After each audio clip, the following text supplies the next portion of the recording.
Assalamualaikum teman-teman. Di video sebelumnya, kita sudah membahas pengenalan merajut, mengenal benang, dan hakpen yang direkomendasikan untuk pemula. Sebelum mulai praktek di video ini, ada sedikit catatan untuk teman-teman yang baru belajar. Untuk pemula sebenarnya lebih disarankan menggunakan benang-benang yang berwarna terang ya, seperti putih, krem, atau warna pastel. Atau warna seperti ini juga boleh, supaya tusukan lebih mudah terlihat nantinya. Tapi kalau teman-teman sudah terlanjur membeli benang warna gelap, tak masalah ya. Kita tetap bisa lanjut belajar bersama. Yang penting, pastikan saat mengikuti video ini, teman-teman sudah menyiapkan benang dan hakpen, supaya bisa langsung ikut praktek ya. Karena merajut itu tidak cukup hanya dengan dilihat dan didengar, tapi perlu dilatih dengan tangan. Tanpa praktek, biasanya teori akan terasa lebih sulit dipahami. Jadi di video ini kita akan belajar pelan-pelan, dengan banyak pengulangan nantinya supaya tangan bisa mulai terbiasa.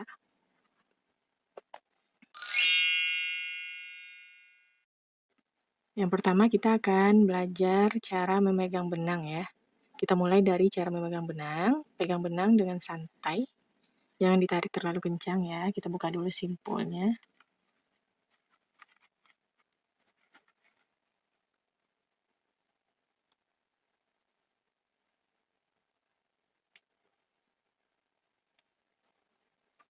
Nah, ini benangnya.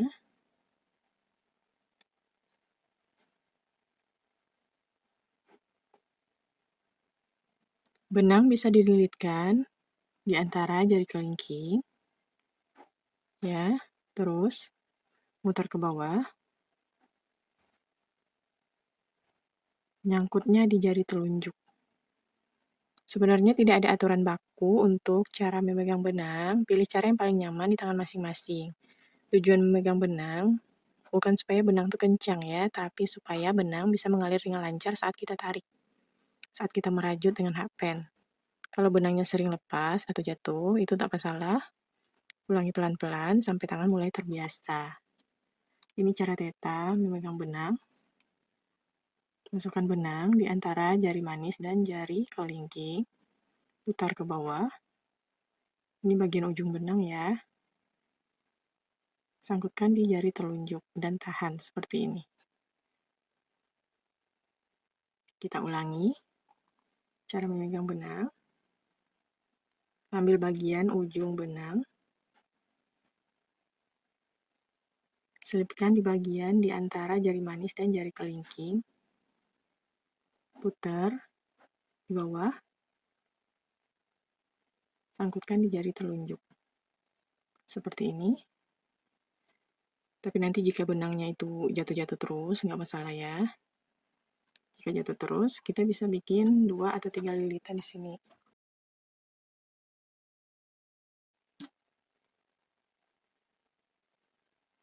Agar benangnya nggak jatuh atau nggak lepas.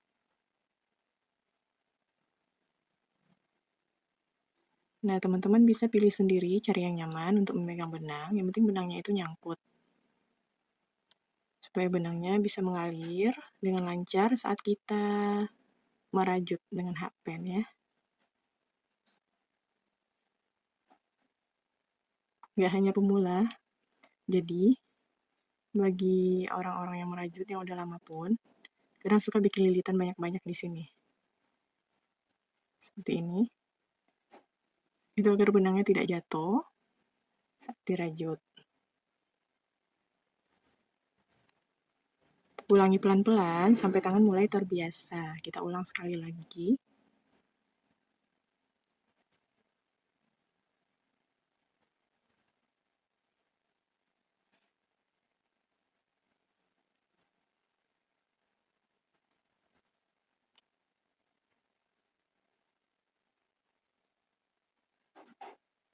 Nanti dia otomatis tertahan di bagian sini. Saat kita merapatkan jari antara jari kelingking dan jari manis. Jadi ketahan. Nah, seperti ini cara memegang benang. Kita lanjut. Sekarang kita masuk ke cara memegang hakpen. Untuk benang polycherry yang ukuran D18, kita sarankan teman-teman memakai hakpen ukuran 3/0 itu agar tusukannya lebih rapat. Di sini kenapa Teta memakai 4/0, karena yang 3/0-nya teman-teman bisa lihat sendiri itu udah rusak karena sering dipakai ya, udah uzur. Jadi Teta pakai yang ukuran 4/0 untuk kita belajar. Ini pun sudah putih karena sering dipakai, belum diganti sampai sekarang. Baik, kita masuk cara memegang hakpen sekarang.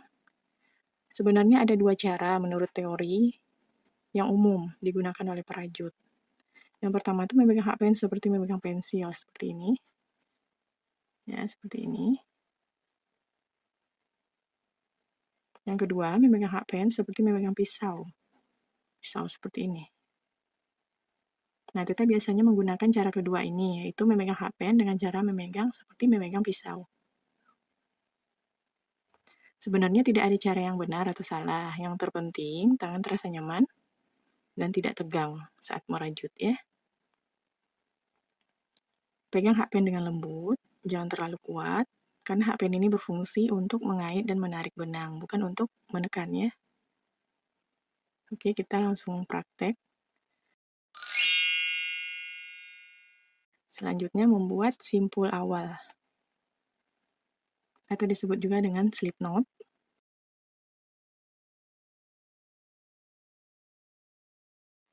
Nah, saat praktek, kita menggunakan kedua tangan kita untuk merajut. Tangan kanan digunakan untuk memegang hakpen, sesuai dengan cara teman-teman masing-masing. Boleh cara memegang pensil seperti ini tadi, atau memegang pisau. Teman-teman bisa rasakan sendiri mana nyamannya. Dan tangan kiri digunakan untuk memegang benang. Sekarang kita praktekkan cara memegang benang tadi dan memegang hakpen untuk membuat simpul awal atau slip knot. Pertama kita pegang benang, begini, dan kita pegang hakpen.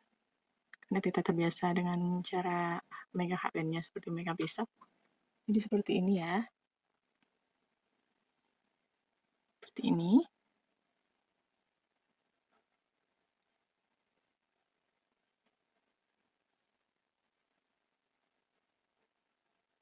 Sebenarnya kita bisa membuat simpul awal ini atau slip knot ini tanpa menggunakan hakpen ya.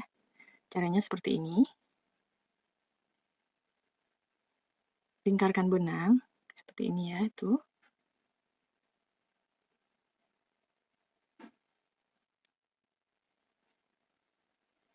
Lingkarkan benang seperti ini. Dan kita masukkan benang yang ini ke dalam lubang.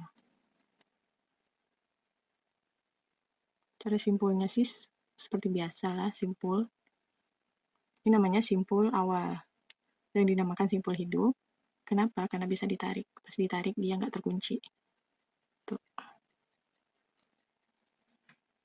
Kita ulangi cara sederhana menggunakan tangan. Dia sudah tersimpul ya.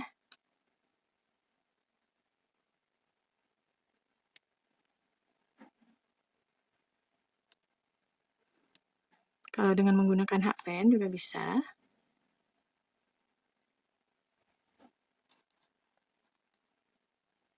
Kita pegang hakpennya, lalu kita putar benang jadi seperti ini. Jadi kita tarik perlahan benang yang kita kaitkan pada hakpen ke dalam lubang. Tarik perlahan hingga membentuk simpul. Seperti ini. Hasilnya juga sama.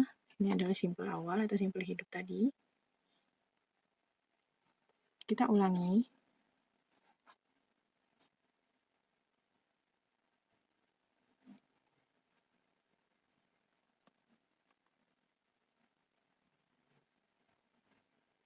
Kait benang.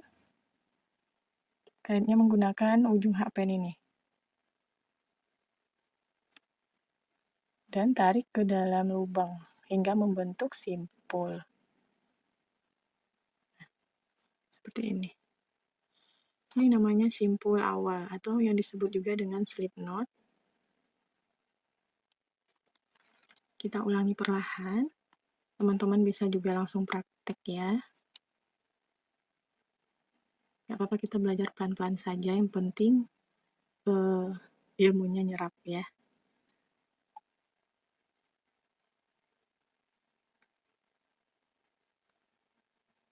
Kait benang. Masukkan ke dalam lubang hingga membentuk simpul. Tarik benangnya sedikit saja, jangan kencangkan terlalu kuat ya. Simpul yang baik itu bisa digeser naik turun di hakpen gitu. Berarti ini tandanya simpulnya oke ya. Nggak terlalu kencang dan tidak terlalu longgar. Oke. Ulangi hingga terbiasa untuk membuat simpul.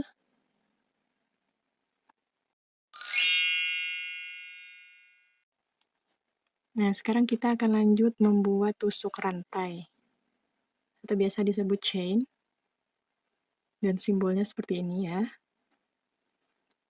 Nah, dari simpul awal tadi, kita akan mulai membuat tusuk rantai atau chain. Tusuk rantai itu adalah fondasi dari hampir semua teknik merajut. Fondasi berarti dasar.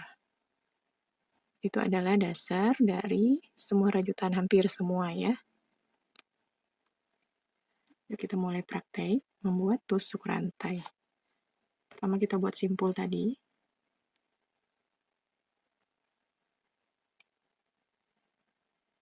Nih, kita buat tusuk rantai.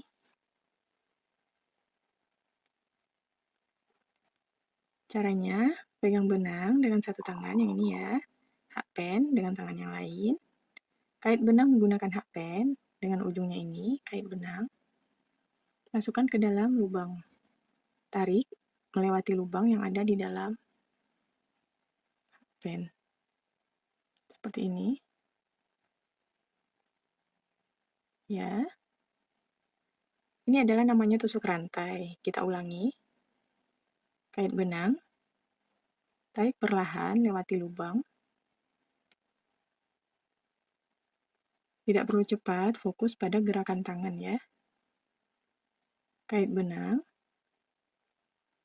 Tarik perlahan lewati lubang. Nah, ini kita sudah membuat sebanyak 3 rantai.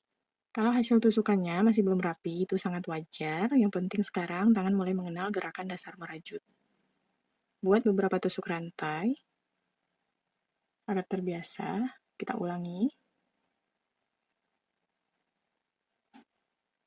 Kait benang, masuk ke lubang.